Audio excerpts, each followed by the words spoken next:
A couple of years ago, I was riding the light rail.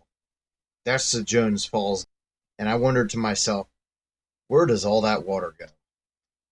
Well, I just figured it went around the city. Now, of course, contrary to popular belief, damming rivers does not stop the water. It keeps being released from the ground, so there's always more water to come. There's no such thing as just walling it off. It all has to go somewhere. So I take a look at Google Earth, and it's not showing any creek going around the city.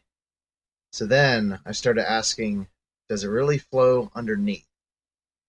A quick look at the Baltimore harbor doesn't reveal anything definitive, but if you look at where the river disappears, the answer is pretty much revealed. At that point, I assumed it directly went under I-83. This would prove partially true.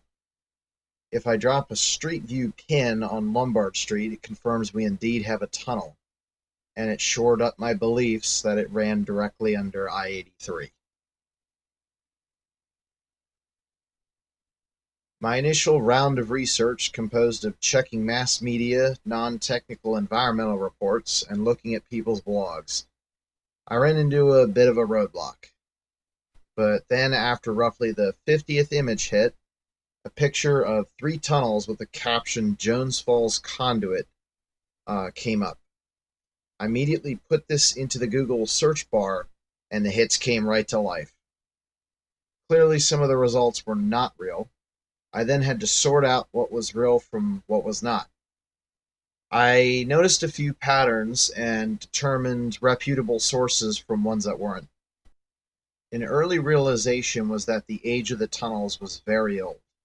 The development of I-83 and the Metro subway would have disrupted the tunnel. I identified an image of a single tunnel that was very shiny, and therefore I thought it to be the new tunnel.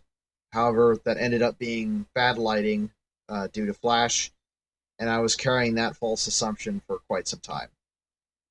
A very long period went without me learning much more of anything. I finally amassed enough images to form the correct order I know now.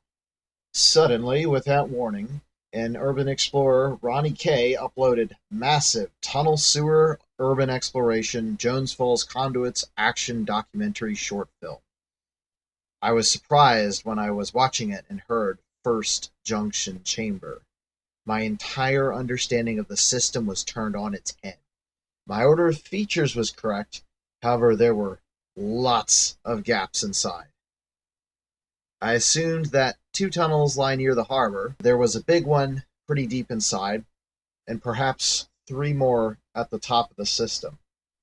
Ronnie's video allowed me to see it all. 3 tunnels, then 2, then 1, then back to 3 again. Turns out there's a tunnel underneath where the Lombard Street view image was. It actually outlets inconspicuously under the Lombard Street Bridge. Dropping a pin on neighboring Pratt Street reveals a gaping black void not extending all the way across. As Ronnie was kind enough to share his sources, I now looked into the environmental impact studies, engineering reports, and Department of Public Works images taken during construction. This confirmed everything and extended my knowledge from where Ronnie's video leaves off. Half a mile inside, over the next mile, and some to the harbor. I even found out that the conduit runs under the Fallsway, far longer than underneath I-83. Having a general knowledge of how well the Baltimore Department of Public Works labels things, I figured I might be able to look at a manhole cover, and there you go. DPW conduit confirms one of the tunnels lies beneath that cover. Finally, having solved all aspects of the system, it was now possible to simulate the entire system. This is something I wanted to do from the moment I discovered the conduit's existence. After 2 months of work, my project is complete. The Jones Falls conduit for Minecraft. Everything is to scale. The main tunnel complex is 2,800 meters long, a mile and 3/4. There's 8 unique segments, 18 unique tunnel designs, 6 subterranean chambers, 3 being junction chambers, and the other 3 being dimension shifts, and 11 turns are present.